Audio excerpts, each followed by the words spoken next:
அல்ஹம்துலில்லாஹி ரப்பில் ஆலமீன் வஸ்ஸலாத்து வஸ்ஸலாம் அலா ரசூலில்லாஹில் அமீன் வ அலா ஆலிஹி அஷ்ஹாபி அஜ்மாயின் அவுது பில்லாஹி மினஷ் ஷைத்தானிர் ரஜீம் பிஸ்மில்லாஹிர் ரஹ்மானிர் ரஹீம் ரப்பி இஸ்ரஹ் லி சத்ரி வஸ்ஸிர் அம்ரி வஹுல் உக்தம் மின் லிசானி யஃப்கஹு கவ்லி.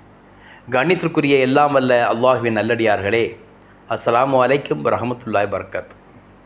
கண்ணியத்திற்குரிய சகோதரருடைய பதிவின் தலைப்பு நாகனும் நூகுவும் நோவாவும் ஒன்றே என்பதாகும். பூமியில் முதலாக தோன்றிய மனித இனம் நாகர்கள் என்று தமிழ் அறிஞர்கள் சிலர் சொல்வதுண்டு. நாகன், நாகர், நாகூர் என்னும் பெயர்கள் பண்டைய தமிழ் பெயர்கள் ஒன்றாகும். நூகு நபியை நாகன் என்றும் சொல்வதுண்டு. நூகு நபியை நாகன் என்று கிரேக்க மொழியிலும் நாகன் என்று எபிரேய மொழியிலும் சொல்வதுண்டு. அரபு மொழியில் நூகு என்று சொல்கிறது. தொல்லிந்தியாவில் நாகர்கள் வாழ்ந்தார்கள். அவர்கள் நாகத்தை, பாம்பை வணங்கினார் என்றும் கூறுகின்றனர். இது தவறான வாதமாகும். இடைக்கால இந்தியாவில் தான் பாம்பை, நாகத்தை வணங்கக்கூடியவர்கள் வாழ்ந்தார்கள். நாகத்தை வணங்கக்கூடியவர்களே நாகர்கள் என்றும் சொல்லப்படுவதுண்டு. பாம்பினுடைய வடிவத்திலே பாம்புடைய தோலை போன்றும் தலையை போன்றும் உருவத்தை பொறித்து சில கிராஃபிக்ஸ்கள் இன்றைக்கு தமிழ் அறிஞர்கள் சொல்வதுண்டு. இப்படிப்பட்ட நாகர்கள் வாழ்ந்ததாக எந்த குறிப்பிலும் காண முடியாது தமிழ் இலக்கியங்களிலே. குறிப்பாக சோழர்கள் ஆட்சி காலத்தில் தான் நாகர்கள் வாழ்ந்தார்கள் என்று சொல்கிறார்கள். இலங்கையை நாகத்தீவு என்று சொல்வார்கள். நாகப்பட்டினம், நாகாலாந்து என்னும் பெயர்களெல்லாம் இடைக்கால இந்தியாவில் வந்த பெயர்களாகும். இன்னும் பண்டைய இந்தியாவில் சிந்து சமவெளியிலும் சரி, குமரிக்கண்டத்திலும் சரி, ஆதிச்சநல்லூரிலும் சரி, கீழடியிலும் சரி, பாம்பை, நாகத்தை வழங்கியதற்காக எந்த ஒரு குறிப்புமே ஆதாரத்தையுமே காண முடிவதில்லை. அதே சமயம் நாகர்கள் தொல்லிந்தியாவில் வாழவில்லை என்றும் சொல்ல முடியாது. ஆதி மனிதன் ஆதம் அலைஹிஸ்ஸலாம் அவர்களை படைக்கப்படுவதற்கு முன்பு உலகில் குறிப்பாக தொல்லிந்தியாவில் நாகர்கள் வாழ்ந்தார்கள். இது பற்றி திருமறை குர்ஆன் கூறுகிறது. 2ஆம் அத்தியாயத்தில் 30ஆம் வசனம் சொல்கிறது, பூமியில் நான் ஒரு தலைமுறையை படைக்கப் போகிறேன் என்று உமது இறைவன் வானவரிடம் கூறிய போது வானவர்கள் கேட்டார்கள், அங்கே குழப்பம் விளைவித்து இரத்தம் சிந்தக்கூடியவரை அல்லாஹ் படைக்கப் போகிறாய் என்று. அதற்கு அல்லாஹ் கூறுகின்றான், நீங்கள் அறியாதவற்றையெல்லாம் நான் அறிவேன் என்று கூறுகின்றான். திருமறை குர்ஆனிலே 2ஆம் அத்தியாயத்திலே 30ஆம் வசனமாகும் இது. ஆக ஆதி மனிதனை படைக்கும் முன் அல்லாஹ் இந்த பூமியில் ஜின்களை படைத்தான். ஜின்களில் பல இனங்கள் உண்டு. அதில் குறிப்பாக முக்கியமான இனம் பாம்பு இனமாகும். ஜின்களுடைய தந்தையாக இப்லீஸும் பாம்பு இனத்தை சார்ந்தவனாகவே இருக்கின்றான். பூமியில் மனிதர்களுக்கு முன்னால் பாம்பு இன ஜின்களைத்தான் நாகர்கள் என்று தமிழ் இலக்கியங்கள் கூறுகின்றன. ஜின்களாகிய நாகர்கள் என்பது வேறு, நாகன் என்பது வேறு. நாகன் என்பது நூகு நபியுடைய பெயராக இருக்கிறது. நகர் என்றால் நகர்ந்தவன், இடம் விட்டு இடம் சென்றவனை நகர் என்று சொல்லுவார்கள். இன்னும் நகர் என்றால் பெரிய நாகரிக நகரத்தை உருவாக்கியவனையும் நகர் என்று சொல்லுவார்கள். நூகு நபியை பொறுத்தவரை குமேர் என்னும் குமரி கண்டத்திலிருந்து சுமேர் என்னும் சுமேரி நாட்டிற்கு சென்று குடியேறியவர் என்னும் பொருளில்தான் நாகர், நகர் என்னும் பெயர் வந்தது. நாகர் என்னும் பெயர் இப்ராஹிமினுடைய தாத்தா பெயரும் ஆகும். இப்ராஹிமுடைய தந்தை பெயர் திரா என்றால் தமிழிலே தர என்று சொல்லப்படுகிறது. திர என்றால் சமஸ்கிருதத்திலும் தர என்று சொல்லப்படுகிறது. ஆங்கிலத்தில் டெரி என்று சொல்லப்படுகிறது. டெரகோட்டா என்று சொல்கின்றோமே, மண் பொம்மையை, மண்ணால் செய்யப்பட்ட பொம்மையை டெரகோட்டா என்று சொல்வார்கள். ஆக திரா என்னும் வார்த்தையானது இப்ராஹிம் தந்தை பெயர் தான். குறிப்பாக அவர் மண்ணால் விக்கிரகங்களை செய்து மக்களுக்கு விற்பனை செய்து வந்தார். அந்த அடிப்படை திரா என்னும் பெயரானது இப்ராஹிமுடைய தந்தைக்கு சூட்டப்பட்டது. ஆக இப்ராஹிமுடைய தந்தையின் பெயர் தெராவாகும். திரையினுடைய தந்தை பெயர் நாகூர் என்பதாகும். நூகு நபி நாகன், நோவா என்னும் பெயருக்கு தமிழ் அல்லாத எந்த மொழியிலும் வேர்ச்சொல் அர்த்தம் பார்க்க முடியாது. தமிழில் மட்டுமே பொருள் உண்டு. நாவா என்றால் தமிழிலே கப்பல், கப்பல் ஓட்டியவர் என்னும் பொருளிலேயே நோவா என்றும் பெயர் வந்தது. நேவி என்னும் பெயர் ஆங்கில சொல்லாகும். இதனுடைய வேர்ச்சொல் தமிழே ஆகும். தமிழில் தான் நாகன் என்றால் நாகரிகத்தை உருவாக்கியவன், நகர்ந்தவன், கப்பலை ஓட்டுபவன் என்னும் பல பொருள் இருக்கிறது. ஆக பொருளறிந்து அர்த்தத்துடன் பெயர் சூடக்கூடிய, பெயரை சூட்டக்கூடிய வல்லமையை அல்லாஹ் ஆதமிற்கு மட்டுமே வழங்கியிருந்தான். அவருடைய சந்ததிகளுக்கும் அல்லாஹ் வழங்கியிருந்தான். மற்ற இனங்களுக்கு அந்த தகுதி இல்லை என்றும் அல்லாஹ் சொல்லுகின்றான். ஜின்களுக்கோ அல்லது வானவர்களுக்கோ பெயர் இடக்கூடிய தகுதியை அல்ல என்று அல்லாஹ் சொல்லுகின்றான். திருமறை குர்ஆனிலே 2ஆம் அத்தியாயத்திலே 31ஆம் வசனம் சொல்கிறது, இன்னும் இறைவன் எல்லா பொருட்களின் பெயர்களையும் ஆதமுக்கு கற்றுக் கொடுத்தான். பின்னர் அவற்றை வானவர்கள் முன் எடுத்துக்காட்டி, நீங்கள் உங்கள் கூற்றில் உண்மையாளராக இருப்பின் இவற்றின் பெயர்களை எனக்கு விவரியுங்கள் என்றான். வானவர்கள் எங்களுக்கு தெரியாதென்று கைவிரித்து நின்றார்கள். ஆக ஆதமிற்கு அல்லாஹ் பெயரிடும் ஆற்றலை வழங்கியிருப்பதாக இங்கே திருமறை குர்ஆனிலே கூறுகின்றான். இந்த திருமறை வசனத்தில் பெயரிடும் ஆற்றலை அல்லாஹ் ஆதமுக்கும் அவருடைய மக்களுக்குமே வழங்கியுள்ளார் என்று தெரிகிறது. இந்த உலகில் மிக முக்கியமான நாயகர்களாக இருந்தாலும் சரி, இடங்களாக இருந்தாலும் சரி, மலைகளாக இருந்தாலும் சரி, இறைவன் போன்ற எல்லாவற்றின் பெயர்களும் ஆதம் இட்ட பெயராகும். பெயரிடும் தகுதி மலக்குகளுக்கு இல்லாததை அல்லாஹ் மனிதனுக்கே வழங்கியுள்ளான். அதுவும் ஆதி மனிதன் ஆதமுக்கு அவர்கள் மக்களுக்குமே மட்டுமே உள்ளது. ஆதம் பேசிய மொழி தமிழ் மொழியே என்பதை அவர் பெயரிலிருந்து நமக்கு வழங்க முடிகிறது.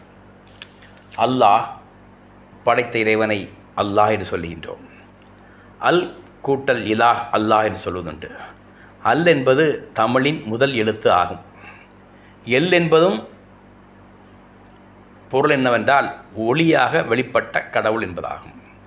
அல் என்று சொன்னால் மறைந்திருப்பவன், இருளில் இருப்பவன், தன்னை வெளிக்காட்டாதவன் என்று பொருள் உண்டு. அல் என்று சொன்னால் மறைந்திருப்பவன், இருளில் இருப்பவன், தன்னை வெளிக்காட்ட பொருள் உண்டு. எல் என்று சொன்னால் ஒளிமயமானவன், ஒளியை வெளிப்படுத்தக்கூடிய என்னும் பொருளும் உண்டு. ஆக அல் என்பதும் இறைவனுடைய பெயர்தான், எல் என்பதும் இறைவன் பெயர்தான்.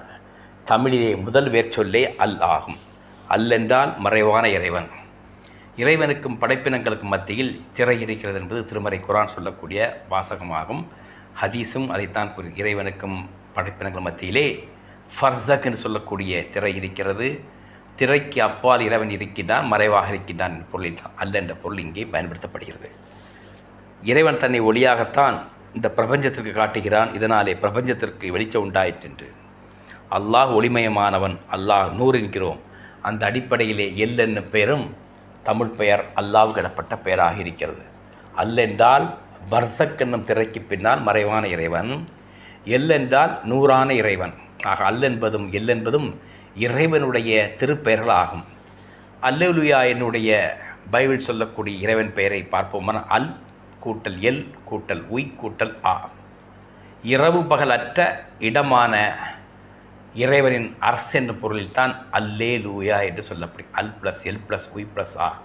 அல் என்றால் இறைவன், எல் என்றாலும் இறைவன் தான். இரவும் பகல் அற்ற இடமாகிய அல்லாவுடைய இருப்பிடமாகிய அரசுள்ள என்பதை இந்த பெயர் நமக்கு சுட்டி காட்டுகிறது. எல் சதா என்னும் பெயரும் ஹீப்ரு பெயராகும். இது முழுக்க முழுக்க தமிழ் பெயராகும். எல் என்று சொன்னால் இறைவன், ஒளிமயமான இறைவனை குறிக்கக்கூடிய வார்த்தை எல் என்பது. எல் கூட்டல் சதாய், சதா என்று சொன்னால் சடையன், சடையப்பன் என்று கடவுளை சொல்லக்கூடிய பண்டைய தமிழ் பெயராக இருக்கிறதாக. எல் சடாய் என்றாலும் சரி, எல் சடையப்பன் என்று சொன்னாலும் சரி, எல் சதா என்று சொன்னாலும் சரி, அது ஏக இறைவனை மட்டுமே குறிக்கக்கூடிய பெயராக இருக்கிறது. தமிழில் கடவுளை குறிப்பிட சடாய், சடையப்பன் என்ற பெயர்கள் உண்டு. இன்றளவும் கிராமங்களில் குலதெய்வங்களுக்கும் சடையப்பன் என்ற பெயர்கள் உண்டு. ஆக அல், எல், எல் சதாய், அல்லூலியா எல்லாம் தமிழிலே இறைவனுக்கு ஆதம் இட்ட பெயர்களாகும். அல்லாவுக்கு பெயரிட்ட ஆதம் தனக்கும் தானே பெயர் வைத்திருப்பார். ஆதம், ஆ ப்ளஸ் தாம், ஆதாம். ஆ என்பது தமிழுடைய முதல் உயிரெழுத்து ஆகும். ஆதாம் என்பதற்கு அரபியிலோ ஹீப்ருவிலோ அர்த்தம் கிடையவே கிடையாது. ஆதாமிற்கு வேர்ச்சொல் எபிரேய மொழியிலும் அரபு மொழியிலும் கிடையாது. சுமேரிய மொழியில் தாம் என்னும் பெயருக்கு அர்த்தம் உண்டு. தாம் என்று சொன்னால் மண், செம்மண் ஆகும். சுமேரிய மொழி அர்த்தமாகும் தாம் என்பது. தாம் என்றால் தமிழ் சிவப்பு என்பதும் அர்த்தம் உண்டு. தாமரை என்று சொல்கின்றோமே, தாம் ப்ளஸ் அறை, அறை என்று சொன்னால் கொடி, தாம் என்று சொன்னால் சிவப்பு. கொடியில் பூத்த சிவப்பு மலரை தாமரை என்று சொல்கின்றோம். தாமரை என்றால் கொடியில் பூத்த தாம், சிவப்பு தாமரை. தாமரையை செந்தாமரை என்று சொல்வதுண்டு, வெண்தாமரை என்றும் சொல்வதுண்டு. ஆக செந்தாமரை என்பதும் தவறு, வெண்தாமரை என்பதும் தவறு. தாமரை என்று சொன்னாலே சிவப்பு அறை, சிவப்பு மலர்தான். ஆக வெண்தாமரையை வெள்ளறை என்று சொல்ல வேண்டும். செந்தாமரையை சிவப்பு ப்ளஸ் சிவப்பு அறை என்பது போல செந்தாமரைன்னு சொல்லக்கூடாது. ஆக ஆமன் ப்ளஸ் தாம், ஆதாம். தாம் என்றால் மனிதன், செம்மண்ணால் ஆன மனிதன், மண்ணால் ஆன மனிதனைத்தான் ஆதாம் என்று தமிழிலே சொல்லுகின்றோம். ஆ என்பது இன் தி பிகினிங். ஆ என்பது முதலாக தோன்றியவன். தாம் என்றால் மனிதன், ஆதம் என்றால் ஆதி மனிதன், முதல் மனிதன். ஆதமே பின்னால் ஆதன் என்றும், அது என்றும், அத்தன் என்றும், அந்தை என்றும், தந்தை என்றும் மருவி வந்தது. ஆதம் என்னும் பெயர்தான் ஆதன், ஆதி மனிதன். அது அத்தன், அந்தை, தந்தை என்று வருகிறது. தந்தையினுடைய வேர்ச்சொல்லே ஆதாம், ஆதன்தான். ஆக அத்தன் என்று இன்றைக்கு அத்தா என்று கூட சில முஸ்லிம் சமுதாய மக்கள் தந்தை அழைப்பார்கள். ஆக ஆதம் தனக்குத்தானே ஆதாம் என்று தமிழிலே பெயர் வைத்துள்ளார் என்பது உண்மையாகும். அவருடைய மனைவி ஹவ்வாவை பொறுத்தவரை அவ்வா என்றும், ஹவ்வா என்றும், ஏவாள் என்றும், ஆயா என்றும் சொல்வதுண்டு. ஆயா என்று சொன்னால் அவ்வை, இதெல்லாம் ஹவ்வாவுடைய பெயர்களாகும். ஏவாள் என்பது மூலப்பெயர் ஆயாவாகும். ஆயா என்றால் எபிரே மொழியில் எழுதப்பட்டுள்ளது. ஆயா இன்றைக்கும் கூட ஆயா என சொல்லானது கிராமப்புறங்களில் சொல்லக்கூடிய பெயராக இருக்கிறது. ஆயா என்பது சுத்தமான தமிழ் பெயராகும். தி ஓல்டு உமன் என்பது பொருளாகும். ஆ யா, ஆ ப்ளஸ் யா, அவ்வை என்றாலும் அந்த ஆயா, தட் ஓல்டு லேடி என்பது பொருள்படுகிறது. ஆக அந்த ஆயா தான் அல் ப்ளஸ் ஆய், அந்த ஆயாவைத்தான் அவ்வா என்றும், ஹவ்வா என்றும், ஏவாள் என்றும் சொல்கின்றோம். ஆக ஆதமும் ஹவ்வாவும் தமிழ் பெயர்களே. ஆதமுடைய மூத்த மகன் ஹாபீல் எனப்படுகிறது, இளைய மகன் ஆபில் என்பதாகும். ஆபேல் காபேல், ஆபேல் என்று சொன்னால் அபு ப்ளஸ் எல், ஆ ப்ளஸ் எல். தமிழினுடைய முதல் எழுத்து உயிரெழுத்தும், எல் என்று சொன்னால் இறைவனுடைய பெயர். ஆக இறைவனுடைய முதல் எழுத்து என்னும் பொருளில் தான் ஆபேல் என்று சொல்லப்பட்டிருக்கிறது. காபேல் என்று சொன்னால் கா ப்ளஸ் எல், எல் என்பது ஒளிமயமான இறைவனை குறிக்கக்கூடிய சொல். கா என்பது தமிழில் உள்ள முதல் உயிர்மெய் எழுத்து ஆகும். ஆக ஆபேல் என்று சொன்னால் ஆ ப்ளஸ் எல், உயிரெழுத்தும் இறைவன் திருப்பெயரும் இணைந்து சொல்லப்படுகிறது. காபேல் என்று சொன்னால் கா என்று சொல்லக்கூடிய உயிர்மை எழுத்தும் எல் என்று சொல்லக்கூடிய இறைவன் பெயர் இணைந்துதான் ஆபேல் காபேல் என்ற பெயரானது வைக்கப்பட்டிருக்கிறது. இந்த ஆபேல் காபேல் வாழ்ந்தது குமரி கண்டத்தில் ஆகும்.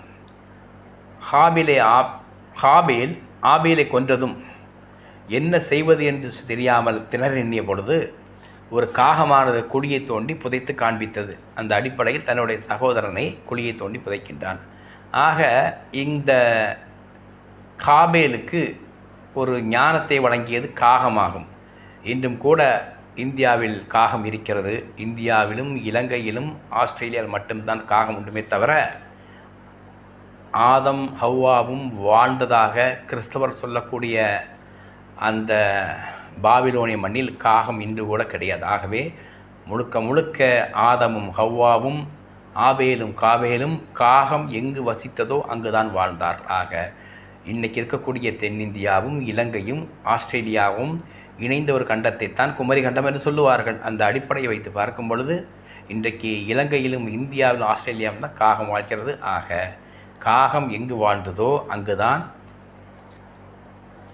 ஆபேலும் காபேலும் வாழ்ந்திருக்கின்றார்கள். இந்த இலங்கை இந்தியா உள்ளடக்கிய குமரி கண்டத்தை தான் கடல் கொண்ட நகரமாக கடலில் மூழ்கியதாக சொல்லப்பட்டிருக்கிறது. ஆதமிற்கும் நூகுவிற்கும் இடையே 10 தலைமுறைகள் வாழ்ந்ததாக இப்னு அப்பாஸ் ரலியல்லாஹு அறிவிக்கின்றார்கள். இந்த 10 தலைமுறைகளில் வாழ்ந்த மக்கள் வத்து, சுவா, யஹூஸ், யஹூக், நசன் சொல்லக்கூடிய 5 தெய்வங்களை வணங்கி ஏக இறைவனுக்கு இணை வைத்து விட்டார்கள். இவர்களை சீர்திருத்தி நேர்வழியின்பால் கொண்டு வரதான் இல்லகன் அல்லாஹ் நூஹ் நபியை அனுப்புகின்றான். இந்த வத்து என்று சொல்லானது விருத்ரனை குறிக்கும், சுவா என்று சொன்னால் சிவாவை குறிக்கும், யோகேஷ் என்று சொன்னால் யோகேஸ்வரனை குறிக்கும், யஹூக் என்று சொன்னால் தர்ஷனை குறிக்கும், நசர் என்று சொன்னால் அசுரனை குறிக்கும். ஆக விருத்ரன், சிவன், யோகேஸ்வரன், தர்ஷன், அசுரன் பெயர்கள் எல்லாம் பண்டைய சைந்தவ மதத்தினுடைய கடவுளாக கருதப்படுகிறது. ஆக முதலாக ஏக இறைவனுக்கு எதிராக கடவுளாக மக்களால் உருவப்படுத்தவனவர்கள் விருத்ரனும் சிவாவும் யோகேஸ்வரனும் தட்சனும் அசுரனும் ஆகும். இவர்கள் 5 தெய்வங்கள் வணங்கிய காரணத்தினால் இவர்களை சீர்திருத்தி நேர்வழியின்பால் கொண்டு இறைவன் நூஹ் நபி அனுப்புகின்றான். கிட்டத்தட்ட 1000 ஆண்டுகள் வாழ்ந்தார்கள். அதில் 950 ஆண்டுகள் பிரச்சாரத்திலே கழித்தார்கள். ஆக அல்லாஹ் மட்டுமே வணங்கக்கூடியவர்கள் அவருடைய பிரச்சாரத்தின் விளைவாக பல மக்கள் அவர் நிராகரித்த போது அல்லாஹை மட்டும் வணங்கக்கூடியவர்களுக்கு காப்பாற்றுவதற்காக அல்லாஹ் கப்பலை கட்ட பணிக்கின்றான். நூஹ் நபியும் கப்பலை கட்டுகின்றார்கள். அதற்கு பின்னால் பிரளயம் வந்ததை பற்றிலாம் நாம் அறிந்த ஒரு கதையாகத்தான் இருக்கிறது. ஆக நூஹ் நபி வாழ்ந்த தன்னூர் என்று சொல்லக்கூடிய அந்த பூமியில்தான் அடைமழை சுனாமியும் ஏற்படுகிறது. வானத்தில் இருந்தும் பூமியிலும் அல்லாஹ் நீரை பெருவெள்ளமாக அனுப்பி மிகப்பெரிய வெள்ளப்பெருக்கு ஏற்படுத்துகின்றான். ஆக அத்தன்னூர்னு சொல்லக்கூடிய ஊரில்தான் அந்த பிரளயமானது உருவாகிறது. இந்த அத்தன்னூர் என்று சொல்லக்கூடிய ஊரானது இன்றைக்கும் கூட தமிழகத்திலே தென்னூர் என்று சொல்லக்கூடிய பெயரைத்தான் தென்னூர், தெற்கே உள்ள ஊர், தென்னாடுடைய சிவனை போற்றி என்று கூட இறைவன் இந்துக்கள் சொல்லுவார்கள். சிவனை பற்றி சொல்லும் பொழுது தமிழ்நாட்டில் பல தென்னூர்கள் உண்டு. தென்னூர் என்று சொன்னால் தென்னாடு, தென்னாடுடைய சிவனை போற்றி என்பதும் இந்த கருத்தின் அடிப்படையில் தான். ஆக தன்னூர் என்னும் ஊரானது இன்றளவும் கூட கேரளாத்தில் மலப்புரத்தில் உள்ளது. கடல் கொண்ட நகரத்தில் 49 நாடுகள் இருந்தன என்றும் இந்த 49 நாடுகளையும் தென்னாடு என்றே கூறுவார்கள் என்று சிலப்பதிகாரம் கூறுகிறது. ஆக இறைவன் சொல்லக்கூடிய அந்த தன்னூர் என்று சொல்லக்கூடிய ஊரானதும் தென்னூர் என்று சொல்லக்கூடிய ஊரானதும் 49 நாடுகளை கொண்ட தென்னாடு என்பதும் ஒரே அர்த்தத்தை தான் தருகிறது. இந்த 49 நாடுகளை இப்போ சிலப்பதிகாரம் என்ன சொல்லி சொன்னால் 7 நாடுகளை சொல்கிறது. சிலப்பதிகாரமானது 7 பெரும் நாடுகளை சொல்லுகிறது. 7 தெங்க நாடு, 7 மதுரை நாடு, 7 குணக்கரை நாடு, 7 குன்ற நாடு, 7 குறும்பனை நாடு, 7 முன்பாலை நாடு, 7 பின்பாலை நாடு. ஆக இந்த 7 7 49. 7 தெங்க நாடு சொன்னால் அதிகமாக தென்னை மரங்கள் நாடுகளைத்தான் தெங்க நாடுன்னு சொல்லிக்கொள்ளும். தென்னை மரங்கள் அதிகமாக உள்ள 7 நாடுகள் இருந்ததாகவும் 7 மதுரை நாடு, 7 மதுரை நாடு, மதுரை என்ற பேரில் 7 நாடு இருந்ததாகவும் 7 குணக்கரை நாடு, 7 கிழக்கு கடற்கரை நாடுகளை 7 குணக்கரை நாடு என்று சொல்லுவார்கள். 7 குன்ற நாடு என்று சொன்னால் மலைகளையும் குன்றுகளையும் அதிகமாக கொண்ட 7 நாடுகளை என்பதாக சொல்கிறார். 7 குறும்பனை நாடு, பனைமரம் அதிகமாக உள்ள நாடுகளைத்தான் 7 குறும்பனை நாடுகள், பனைமரம் அதிகமாக உள்ள 7 நாடுகள் உள்ளதாக சொல்லப்பட்டது. 7 முன்பாலை நாடு, அதிகமான மணலை கொண்ட பாலைவனங்களை கொண்ட நிலைத்தான் 7 முன்பாலை நாடும். 7 பின்பாலை என்று சொன்னால் மேற்கு திசையில் உள்ள வறண்ட பாலைவனங்களை 7 பின்பாலை நாடு என்று சொல்லப்படுகிறது. ஆக இன்றைக்கும் கூட இந்த 7 நாடுகளை பற்றிய குறிப்புகளை தென் தமிழ்நாட்டிலே பார்க்கலாம்.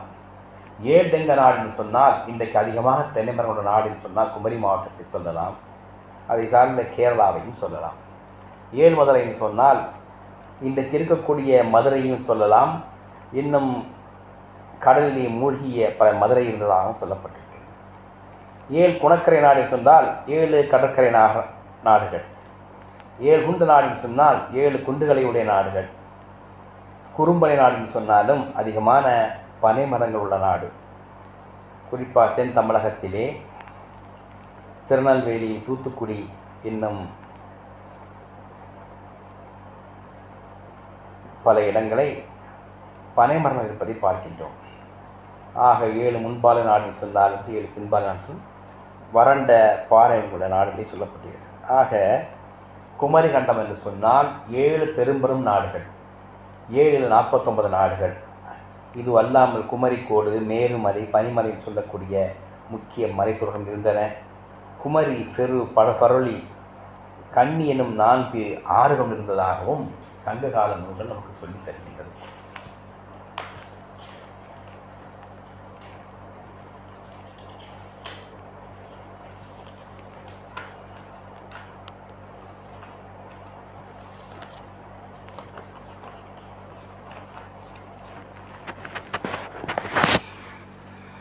செந்தாமரை